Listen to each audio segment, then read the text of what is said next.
confrontation that left producers scrambling and viewers at home completely stunned. This is the story of how a simple interview turned into television chaos, and why Jodie Foster's response changed everything. Before we dive in, make sure to hit that subscribe button and let me know in the comments what you think about what's coming. Trust me, you're going to want to share your thoughts on this one. The tension was already thick in the studio as Jodie Foster settled into the guest chair across from Joy Behar. The View's cameras were rolling, the audience was packed, and what was supposed to be a routine promotional interview was about to become anything but routine. Foster had come on the show to discuss her latest directorial project, a deeply personal film about family trauma and redemption. But Joy had other plans. "So Jodie," Joy began, leaning forward with that signature smile that never quite reached her eyes. "Your new movie deals with some heavy themes: family dysfunction, abuse, generational trauma. Makes me wonder if you're drawing from personal experience here." Foster shifted slightly, maintaining her composure, but clearly caught off guard by the directness of the question. "Well, Joy, all artists draw from their experiences in some way.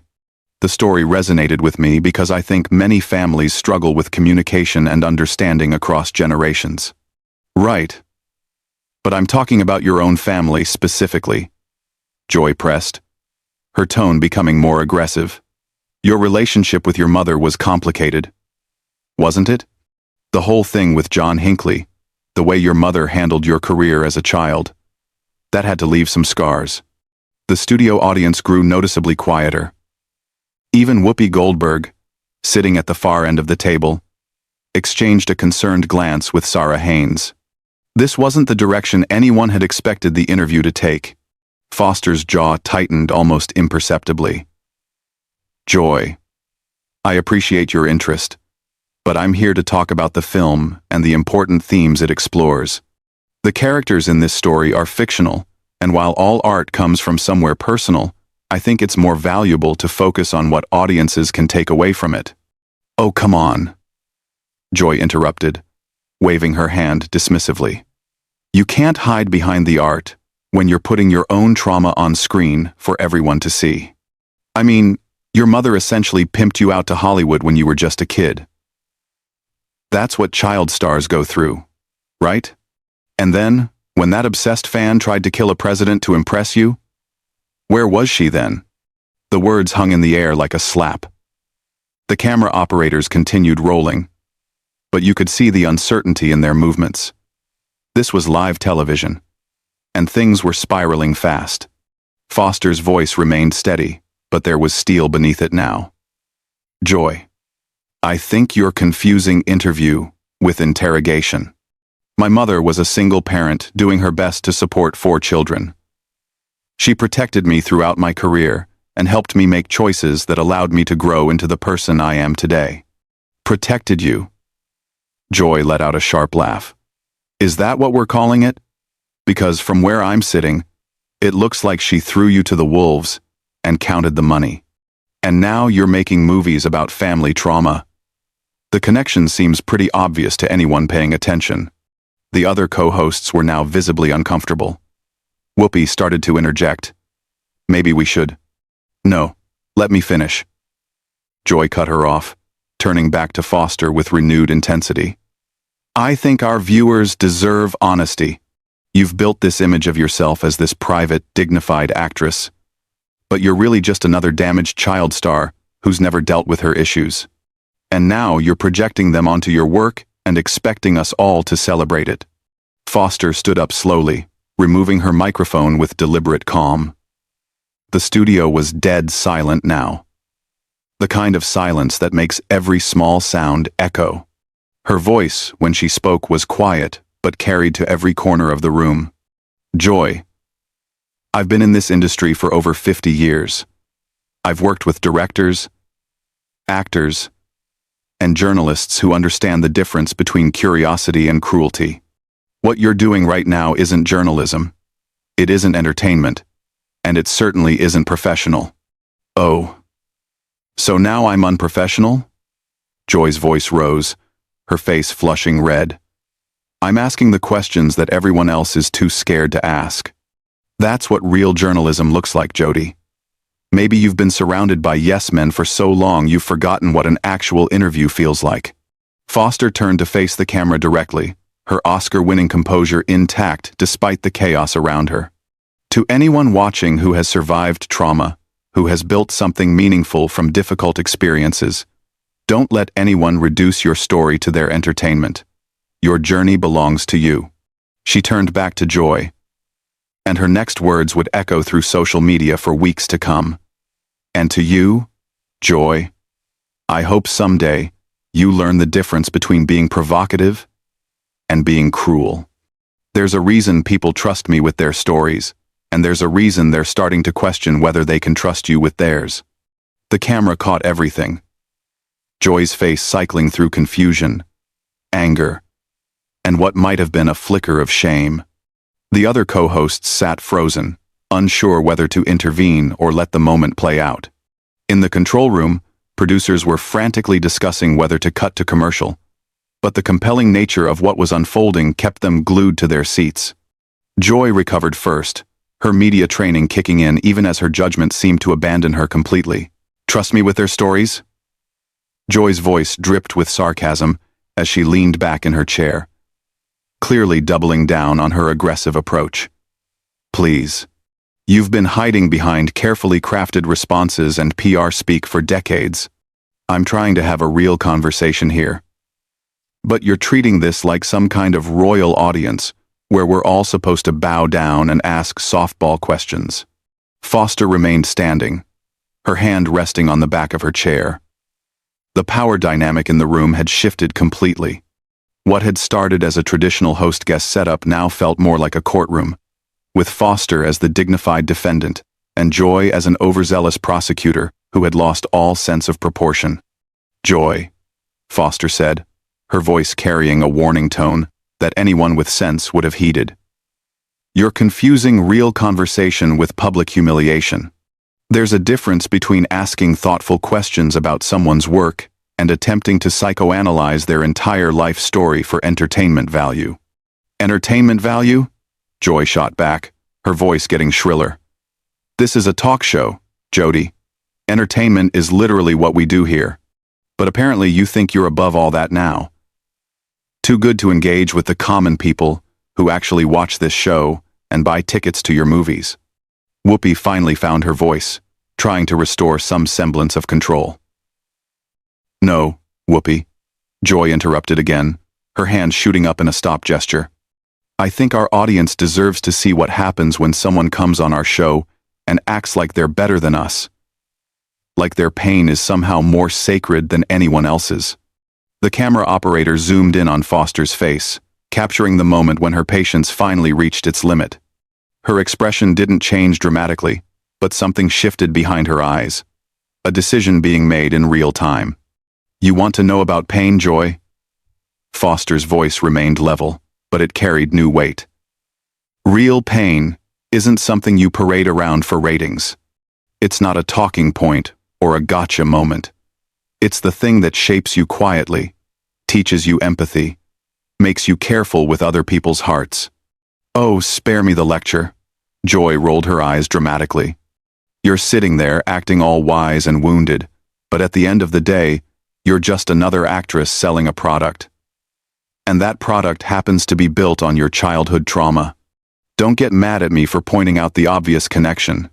Sarah Haynes shifted uncomfortably in her seat, clearly wanting to change the subject. Maybe we could talk about the technical aspects of directing. Sarah, please. Joy cut her off with barely concealed irritation. The adults are talking here. Jodie came on this show. She promoted a movie that's clearly autobiographical, and now she wants to pretend like asking about it is somehow crossing a line. That's not how this works. Foster took a step closer to the table, and her presence seemed to fill the entire studio. You're right about one thing, Joy. This isn't how it works. Professional interviews, respectful conversations, basic human decency, none of that seems to work for you. So let me try something different. The studio fell completely silent. Even the crew members who had been moving around quietly in the background stopped what they were doing. "I've been coming on talk shows since I was 13 years old," Foster continued, her voice gaining strength with each word. "I've answered thousands of questions about my life, my work, my choices. I've dealt with intrusive paparazzi, tabloid rumors, and people who thought my privacy was their property. But I've never, in 5 decades of public life, encountered someone who seemed to take such genuine pleasure in trying to hurt someone on live television." Joy's mouth opened, but for once, no words came out immediately. "You keep talking about real conversation," Foster pressed on, "but real conversation requires respect. It requires listening. It requires caring about the person sitting across from you as more than just content for your show. What you're doing isn't conversation, Joy. It's performance art. And the art is cruelty." Finally, finding her voice again, Joy's response revealed just how little she understood about the hole she had dug for herself. "Oh, so now I'm cruel? Because I ask hard questions? Because I don't treat celebrities like they're made of glass? Sorry if I burst your bubble, Jodie, but this is the real world. People have opinions about your life whether you like it or not. Having opinions and weaponizing someone's personal history for television drama are 2 very different things," Foster replied. "And the fact that you can't see the difference explains a lot about why this show has become what it's become." The comment hit like a physical blow. Joy's face went red, and you could see the exact moment she decided to abandon any pretense of professionalism entirely. "What this show has become," Joy's voice rose to near shouting level, "this show has been successful for over 25 years. We've interviewed presidents, Nobel Prize winners, every major celebrity in the world. And now, some actress who hasn't had a hit movie in a decade is going to lecture me about television?" The insult hung in the air, and everyone in the studio knew Joy had just made a massive mistake. Foster's filmography spoke for itself. Her recent directorial work had been critically acclaimed, and attempting to diminish her career accomplishments was both factually wrong and professionally suicidal. Foster smiled for the first time since the interview began, but it wasn't a warm smile. "You know what, Joy? You're absolutely right. I haven't had a hit movie in a decade. I've been too busy directing films that matter, working with actors who understand their craft, and building a body of work that I'm proud of. You're right that I'm not used to this kind of treatment. In my world, people show up prepared. They treat each other with basic respect, and they understand that their job is to serve the audience, not their own ego." "My ego?" Joy stood up now, abandoning her host chair and stepping into the open space between the table and Foster. "You're the one who walked onto my set acting like you're too good to answer simple questions about your own movie. I answered your questions, Joy. I talked about the themes of the film, the importance of family healing, the universality of trauma and recovery. But that wasn't enough for you. You wanted blood. You wanted me to break down and confess to some narrative you'd already written about my life." The 2 women now stood facing each other in the center of the studio, with the cameras capturing every word, every gesture, every micro-expression. The other co-hosts looked like they were watching a car accident in slow motion, wanting to help but unsure how to intervene without making things worse. "You want to know what I wanted?" Joy's voice carried a note of desperation now, as if she was finally beginning to understand how badly this was going, but couldn't stop herself from making it worse. "I wanted honesty. I wanted someone to finally admit that Hollywood is built on damaged people, selling their pain to audiences who eat it up. I wanted you to stop pretending like you're above it all." Foster's response would become the most quoted moment of the entire exchange. "Joy," Foster said, her voice cutting through the tension like a blade, "the difference between us is that I've never pretended to be above anything. I've acknowledged my struggles, I've grown from them, and I've used them to create something meaningful. You, on the other hand, are using other people's struggles as weapons. And you're doing it because you think it makes good television. That's not honesty. That's exploitation. The words landed with devastating precision. Joy's face cycled through emotions so quickly the cameras could barely keep up. Anger, confusion, defiance, and something that might have been recognition of the truth. Exploitation?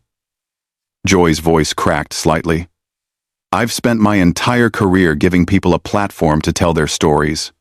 I've fought for women's rights, social justice, political accountability. Don't you dare stand there and lecture me about exploitation. Then why? Foster asked, taking another step closer. Are you so determined to tear me down instead of building something up? Why is your first instinct to hurt rather than help? If you really cared about social justice, wouldn't you want to use this platform to discuss the real issues the film addresses instead of turning my personal life into a spectacle? For the first time since the interview began, Joy seemed genuinely at a loss for words. The question hung between them, and viewers could see her struggling to find an answer that didn't prove Foster's point. Whoopi seized the moment, trying to restore some order. Maybe we should take a breath here. And... No. Foster interrupted gently but firmly. I think Joy wanted a real conversation, and I think she deserves to finish it. Joy, why are you really angry? What is this actually about? The question was delivered without malice, almost therapeutically. And it seemed to crack something open in Joy that she hadn't intended to reveal. You want to know what this is about? Joy's voice was quieter now but filled with a different kind of intensity. It's about watching people like you coast on talent and privilege, while the rest of us have to fight for every scrap of attention. It's about sitting here day after day, entertaining housewives and retirees, while actors like you get to make important art and act like you're saving the world. The admission was more honest than anything she'd said during the entire interview. But it also revealed the petty motivations behind her attack. Foster's expression softened slightly, as if she finally understood what she was dealing with. Joy, I understand feeling undervalued. I understand the frustration of working hard and feeling like it goes unrecognized. But taking that frustration out on guests isn't going to solve anything. It's just going to make people stop wanting to work with you. Like you're never going to work with me again? Joy shot back. But there was less venom in it now, more defensiveness. I don't know, Foster replied honestly. That depends on whether you can learn from this moment or whether you're going to double down on the behavior that created it. Joy looked around the studio, seeming to notice for the first time how silent everything had become. The audience was watching with rapt attention. But there was no energy of entertainment anymore. Just the uncomfortable fascination of watching someone self-destruct in real time. You think you're so much better than this show, Joy said. But her heart wasn't in the attack anymore. Then this format? Then these questions? Then me? I don't think I'm better than anything, Foster replied. I think I deserve basic respect, just like you do. Just like everyone in this audience does. The difference is, I'm not willing to compromise that respect for ratings or drama or whatever it is you think you're accomplishing here. Sarah Haynes finally found the courage to speak up. Maybe we could discuss the positive aspects of the film, the hope it offers to families dealing with. Stop, Joy snapped, turning on her colleague. Just stop trying to fix this. You all sit there every day, nodding along with whatever guests want to talk about, never pushing back, never asking the real questions. At least, I'm trying to do actual journalism here. Is that what you call this? Foster asked, and there was genuine curiosity in her voice. Because from where I'm standing, it looks like you're having a public breakdown and using me as your emotional punching bag. The words were delivered so calmly, so clinically, that they seemed to echo in the silence that followed. Joy opened her mouth to respond, closed it, opened it again, and then seemed to deflate entirely. You know what? Joy said finally, her voice barely above a whisper. Maybe you're right. Maybe I am having a breakdown. Maybe I'm tired of pretending that what we do here matters when people like you make it clear that you think you're slumming it just by showing up. Foster's response was immediate, and unexpectedly compassionate. Joy, what you do here can matter. This show reaches millions of people every day. You have the opportunity to educate, to inspire, to bring important conversations to people who might not have access to them otherwise. But you can't do that if you're more interested in tearing people down than building them up. Easy for you to say, Joy muttered, sinking back into her chair. You get to pick your projects. Work with whoever you want. Make art on your own terms. I have to fill 5 hours of television every week with whatever walks through that door. Then make it count, Foster said, her voice gentle but insistent. Make every interview matter. Ask questions that serve your audience, not your own frustrations. Use your platform to elevate people instead of diminishing them. The studio was completely silent now. Even the crew had stopped moving, everyone sensing that they were witnessing something unprecedented. Joy sat in her chair, staring at her hands, while Foster remained standing in the center of the space. Finally, Joy looked up at the cameras, seeming to remember that millions of people were watching this unfold live. We'll be right back, she said quietly, and then louder. We need to go to commercial. But the director didn't cut away. Whether it was technical confusion or a deliberate choice to let the moment play out, the cameras kept rolling as Joy turned to Foster one last time. I'm sorry, she said, and for the first time in the entire interview, her words seemed completely genuine. You didn't deserve this. None of this was about you, and I'm sorry you got caught in the crossfire of whatever this was. Foster nodded slowly. Thank you for saying that. And Joy, for what it's worth, I hope you find what you're looking for. Just try to find it without hurting other people along the way. With that, Foster collected her purse and walked off the set, leaving Joy sitting alone at the table while Whoopi, Sarah, and the rest of the panel tried to figure out how to